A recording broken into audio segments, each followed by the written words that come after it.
দুইয়ের মধ্যে তুলনামূলকভাবে ইনার চেয়ে ইনি ভালো জানেন। যার ব্যাপারে সাহাবায়ে কেরাম সার্টিফিকেট দিয়েছেন যে তুলনামূলকভাবে ইনি কোরআন একটু বেশি ভালো জানেন, তাকে নবীজি সামনে মাথার কাছে শোয়াই দিয়েছেন। যিনি তুলনামূলকভাবে কোরআনে কারীমের তিলাওয়াতের কম জানতেন, তাকে পায়ের কাছে শুয়ে দিয়েছেন। আপনারা কি এখান থেকে একটু আন্দাজ করতে পারেন কোরআনে কারীমের সাথে সর্বঘনিষ্ঠ হলে এর উপর যদি আপনি কৃতিত্ব অর্জন করেন, মর্যাদা কত বেশি?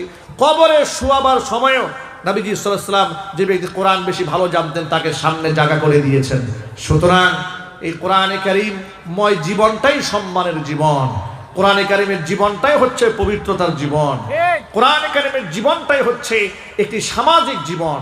আজকে গোটা সমাজের মধ্যে যত প্রকারের উচ্ছৃঙ্খলতা তৈরি হয়েছে, বিশৃঙ্খল পরিবেশ তৈরি হয়েছে, যত বেয়াদব তৈরি হয়েছে, যত সুদখোর তৈরি হয়েছে, যত ঘুষখোর তৈরি হয়েছে, যত সন্ত্রাস, চান্দাবাজ, টেন্ডারবাজ তৈরি হয়েছে,